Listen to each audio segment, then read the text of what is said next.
Recorded Books presents The Last Mile by Kat Martin, narrated by James Mcadams. Chapter 1.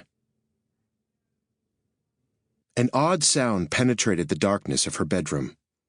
Abby stirred awake and opened her eyes, her gaze landing on the neon-red numbers in the digital clock on the nightstand. 3 a.m. She muttered a curse. The old Victorian house she had recently inherited creaked and groaned as if it were alive. She'd get used to it, she told herself. Rolling onto her side, she plumped her pillow, determined to go back to sleep. But the sounds returned, and this time there was no mistaking the quiet footfalls creeping along the downstairs hallway. Abby's breathing quickened as she eased out of bed and slipped into her terry robe. Grabbing the heavy, long-handled flashlight she kept beside the bed, partly for self-defense, she moved quietly out the door, down the hall to the stairs. The sounds grew more distinct. There was someone in her grandfather's study. She could hear them opening drawers and cabinets, clearly searching for something. Her pulse accelerated as she realized what the intruder was trying to find, and her grip tightened on the handle of the heavy flashlight. No way she was letting the thief get away with it. She needed to call the police, but her phone was upstairs, and by the time she got back up there, it might be too late. The door stood slightly open, the soft yellow rays from the brass lamp on the desk providing enough light to see. Flattening herself against the wall, she peered into the study and spotted a figure dressed completely in black, searching the shelves in the armoire against the wall. Her first thought was her cousin. Jude wanted the map, and he would be just stupid enough to sneak into her house to get it. But as she eased the door open wider, she realized the black-clad figure had a lean, sinewy build that was far too solid to be her pudgy, gaming nerd cousin.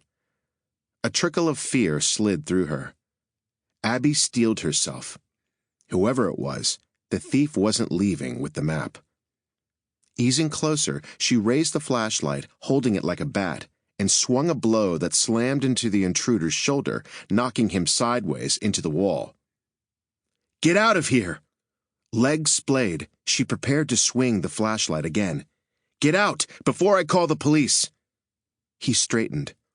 She could see the movement of his eyes inside the holes of his black ski mask, but instead of leaving, he charged. Abby swung her makeshift bat again, but the man was fast, and he was strong, ripping the weapon from her hands and tossing it away, the flashlight landing with a loud clatter against the wall. She screamed as he spun her around and dragged her back against his chest. Wrapping his gloved hands around her neck, he squeezed, cutting off her air supply. "Where is it? Tell me where it is!" He shook her hard enough to rattle her teeth, and her vision dimmed. Dragging in a breath, she clawed at the hands locked around her throat. "Tell me!" His hold tightened, and terror struck. There was no mistaking the attacker's intent. He wanted the map badly enough to kill her. "It's not here." She fought to suck in air. "Safe deposit box." It was a lie, but a credible one. She had taken it from the box just that afternoon. Her attacker swore foully, but didn't release her.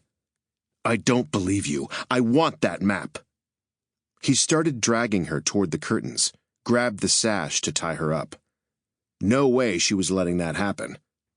Forcing down her fear, Abby made 2 fists with her thumbs exposed, as she'd learned in her self-defense class, jerked up her arms, and jammed her thumbs into her attacker's eyes. One thumb hit its mark, gouging into his eye socket, and a scream ripped from his throat. "You bitch!" Kicking backward, Abby twisted and jerked free, her bare foot slamming into his kneecap. The guy stumbled as he hit the wall and swore another foul oath. Abby ran.